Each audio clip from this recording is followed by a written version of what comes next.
இன்னைக்கு 3 ப்ரோமோ தான் ரிலீஸ் பண்ணியிருக்காங்க. 3 ப்ரோமோவில் ஒன்று ஹாட் சீட் காட்டிட்டாங்க, அதில் தர்ஷிகா வெளியேறாங்க. இன்னொரு கேப்டன்சி பற்றி டிஸ்கஸ் பண்ணுறாங்க. அதில் சேது இப்போவே நமக்கு ரிசல்ட்டை சொல்லிட்டாரு, 10வது வாரத்தில் நான் கேப்டனையே பார்க்கலப்பா அப்படின்ட்டாரு. பட் அதில் ஒரு முக்கியமான ஒரு விஷயம் என்னன்னா, ரஞ்சித் சௌந்தர்யாவை பற்றி சொன்ன அந்த வார்த்தையை சேது வெளியிட்டிருக்காரு. அந்த வார்த்தையை கேட்டதுக்கு பிறகு சௌந்தர்யா என்ன ரியாக்ட் பண்ணுவாங்க அப்படிங்கிறத பார்க்கறதுக்கு நம்மளாம் ரொம்ப ஈகரா வெயிட் பண்ணிட்டு இருக்கோம்.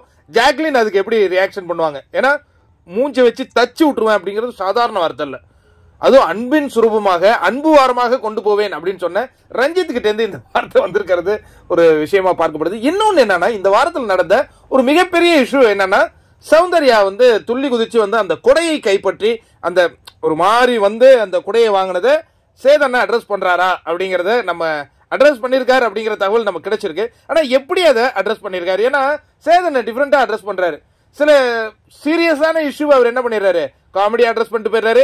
சில காமெடி இந்த பவுல் கழுவாததை கிட்டத்தட்ட 1 மணி நேரம் பேசுறாரு. அதனால இந்த இஷ்யூவை எப்படி அவரு அட்ரஸ் பண்ண போறாரு அப்படிங்கறத பாக்குறதுக்கு ரொம்ப ஈகரா வெயிட் பண்ணிட்டு இருக்கோம். ஆனா கார்ட்ஸ் எல்லாம் சொல்லுவோம் இல்லையா, நான் சொல்லல, நம்ம சேனல்ல இந்த கார்டு கொடுப்பாங்க அந்த கார்டு, பட் சிலர் அது பரபரப்புக்காக சுத்திட்டு இருந்தாங்க, yellow card, red card, orange card, green கார்டுன்ட்டு. பட் எந்த கார்டும் கொடுக்கல அப்படிங்கிற மாதிரி தான் தகவல் வந்திருக்கு. பட் இருந்தாலும் அது ஒரு டாஸ்க்னு கடந்து போறாரா, டாஸ்க்ல மேனேஜர் செய்த செயல்னு கடந்து போறாரா, அது பர்சனலா பண்ணல அப்படின்னு கடந்து போறாரா அப்படிங்கிற அந்த முழு விவரங்களும் நம்ம இன்னைக்கு நான் ஒரு ப்ரோமோவா வரும்னு எதிர்பார்த்தேன்.